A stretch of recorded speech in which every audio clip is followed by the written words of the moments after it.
This story follows a person who starts by stealing just 1 cent from accounts. What seems like a small act quickly grows into something much bigger. As the story unfolds, we see how this small theft leads to unexpected twists, showing how even the smallest actions can have big effects. Iman started his day at the bank, where he worked as a cashier, even though he had no formal education.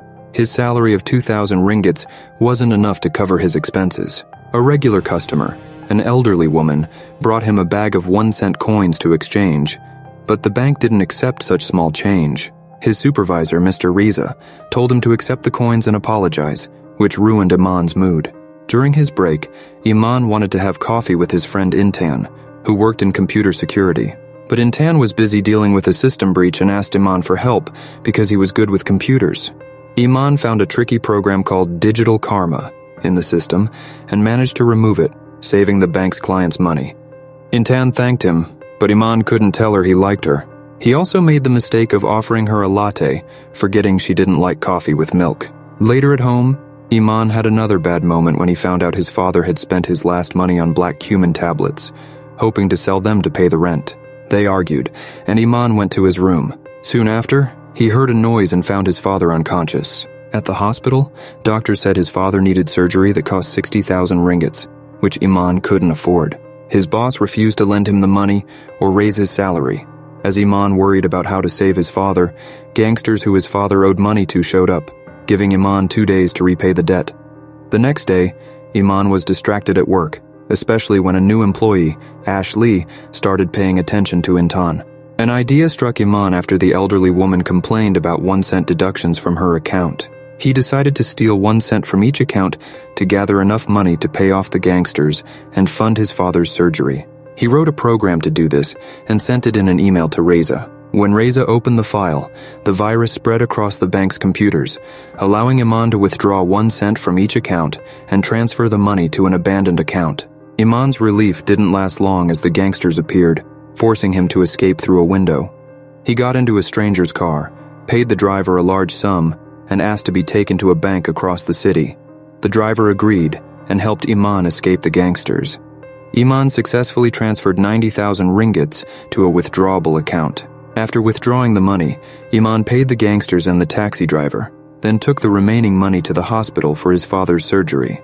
The next day, Iman went to work with a smile, unaware that his troubles were just beginning. At home, he thought about how he would do it all again to save his father, but his nightmares grew worse, especially after he learned that the gangsters had killed Reza. When the bank discovered the theft and Reza's death, everyone was scared. The head of security ordered all employees to stay at their desks until the police arrived. Iman realized he was in danger, so he disguised himself as a janitor and snuck onto a restricted floor using a stolen fingerprint. Iman broke into the administration office, deleted the camera recordings, and created a pass to access the server room. He used Ashley's name to get rid of Intan's suitor. While Iman was destroying evidence, the head of security called Intan and Ash for a meeting. One employee heard a noise, but Iman stayed hidden. Intan discovered a suspicious system update, alerting everyone that the criminal was inside the building. The police began searching for the hacker. In the server room, Iman panicked but quickly regained his focus and deleted the file just before security arrived. He escaped, but almost got caught by a guard, who only returned his fallen protective film. Iman quickly removed his disguise and hurried back to his desk, narrowly avoiding Zeru, who inspected his empty workstation. Zeru asked Intan if anyone else could hack the system, and she realized only Iman had the skills. Iman stayed calm, convincing Intan he hadn't left his desk, and claiming his father's surgery was paid for by relatives. Visiting his father in the hospital that evening, Iman was relieved to see him improving. However, the doctor informed him that 15,000 more ringgits were needed for ongoing care. Iman realized he couldn't use the same trick again at his bank, so he decided to try it at other banks. Though he was more cautious this time, he managed to accumulate 800,000 ringgits. 2 weeks later, Intan continued her search for the culprit, working alone after being replaced by Ash. She discovered a recovered surveillance file and recognized Iman in the footage. Iman bought an expensive car and moved his father to a luxurious apartment he had purchased with the stolen money. The old man understood that his son's money was acquired dishonestly, but he pretended not to notice. A doorbell rang, and Devon and his henchmen appeared at the door. The uninvited guests sat at the table and ate the dinner Iman had prepared for his father. The gangsters behaved rudely, and the old man remembered how similar thugs had taken his car several years ago.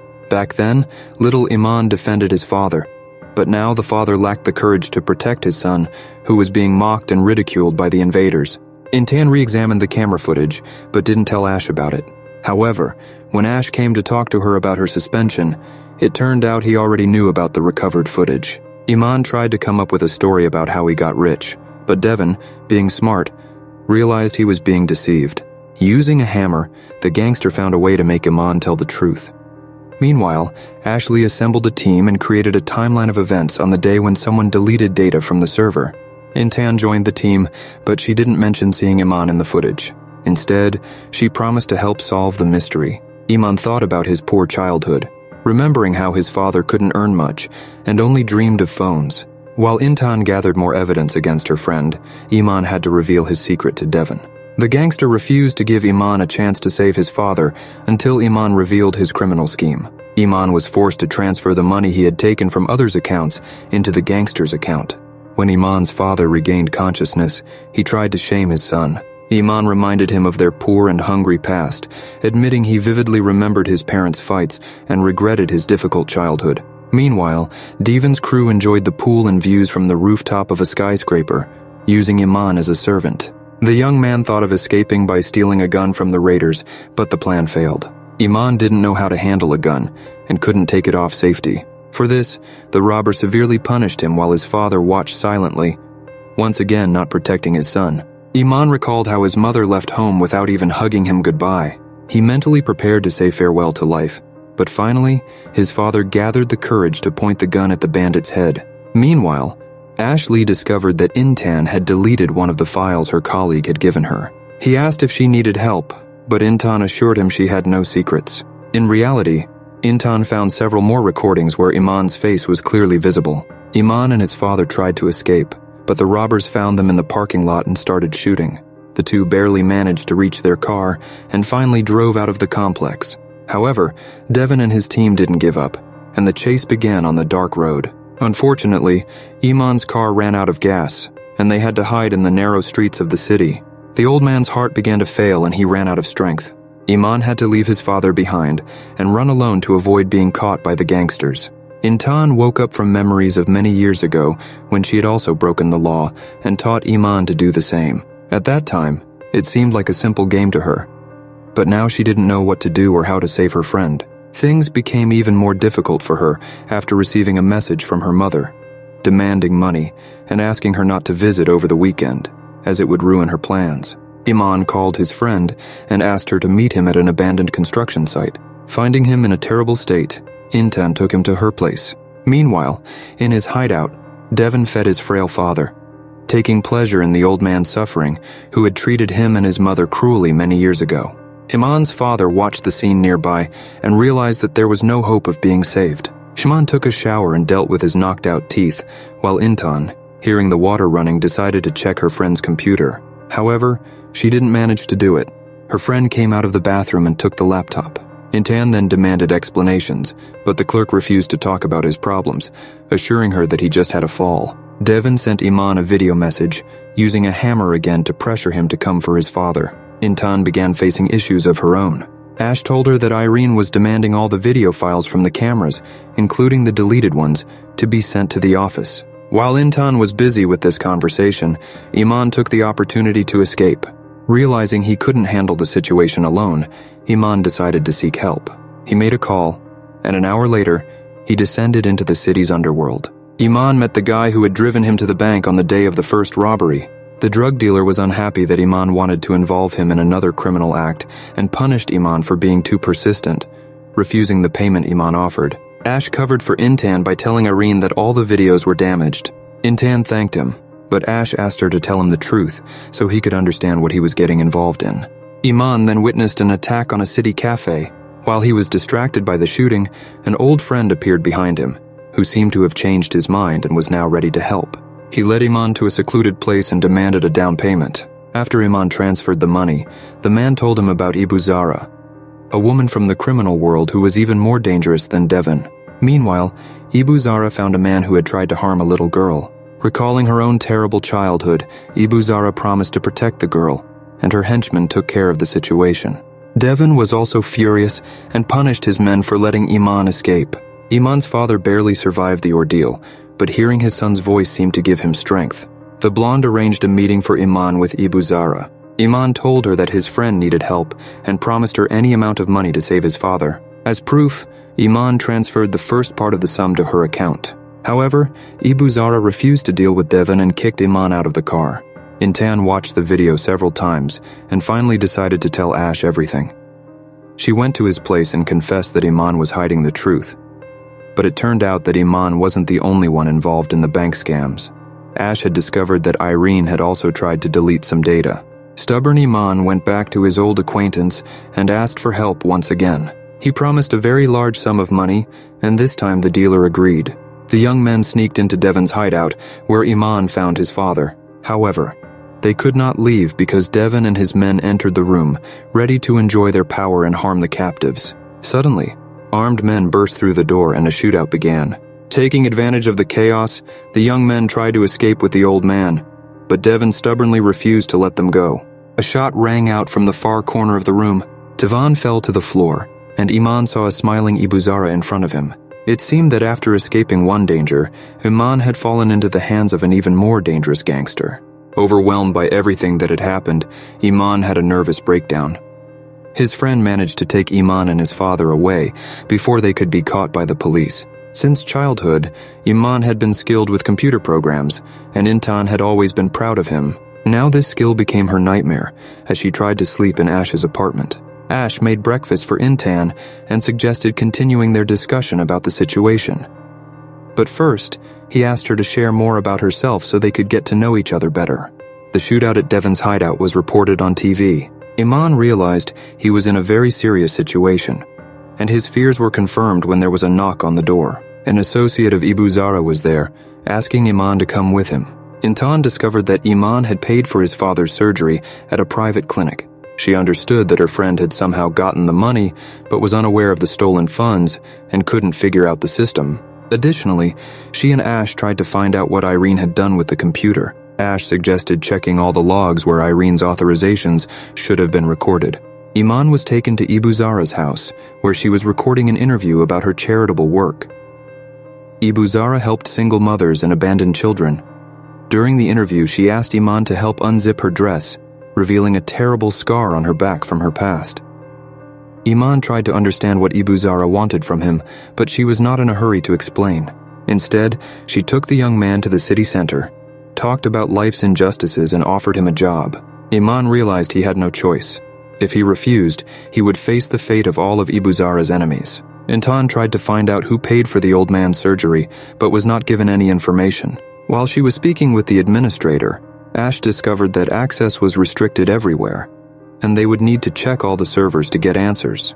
Zara hired Iman, demanding half of his stolen money. The young man knew this was his best option, but soon a black jeep appeared, and unknown enemies took him away. This time the police had captured him and demanded he reveal Madame Zara. Iman claimed he was just a volunteer at Ibu Zara's foundation, but the officers did not believe him and decided to force him to talk.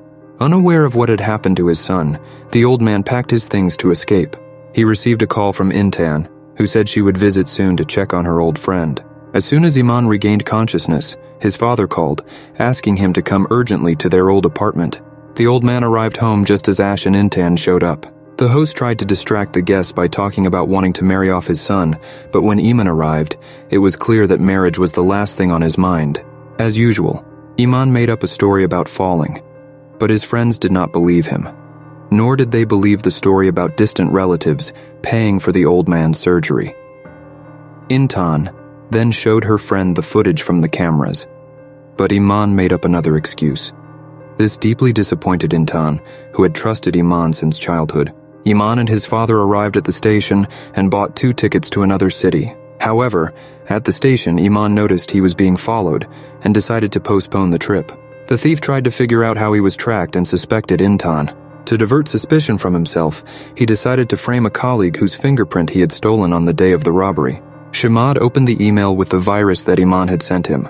The clerk found a message about a vacation and 2 resort tickets, supposedly from the bank's management. Iman hacked into Shamad's home and work computers and on the day his colleague was absent, planted evidence on his desk, a card in Ash's name used to access the server room. Intan found her partner in her office, but Ash said he had taken her computer to recover Reza's data.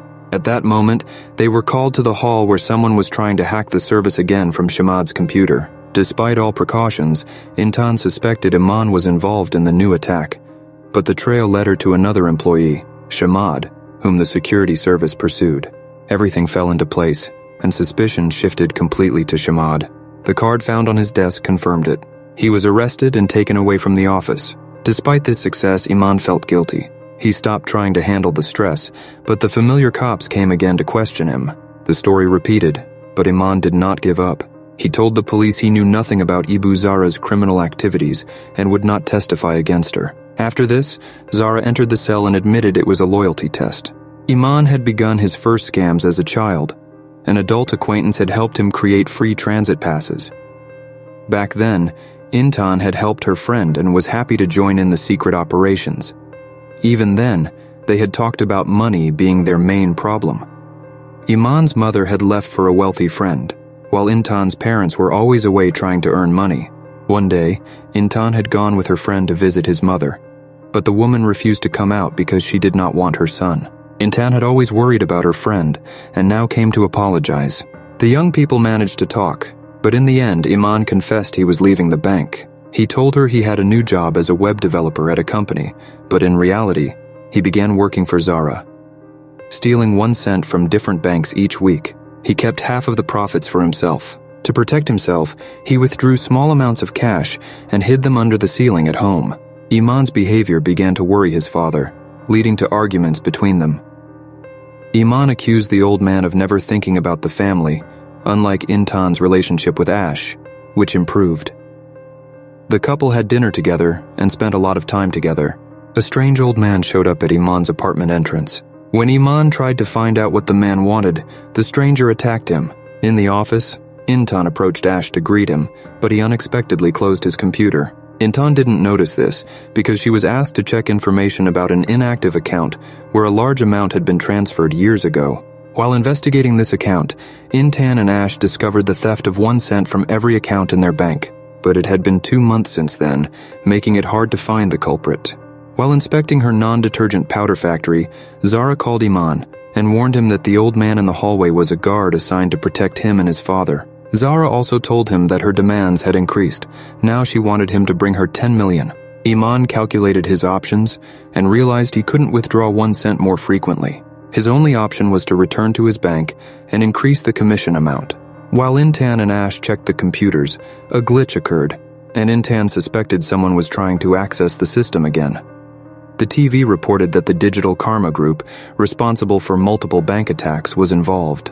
Iman tried to mend his relationship with his father, and during dinner they joked and laughed. Suddenly screams came from the hallway, and Iman had to go check. He saw his old friend, the blonde, and asked his father to step aside so the friend could visit.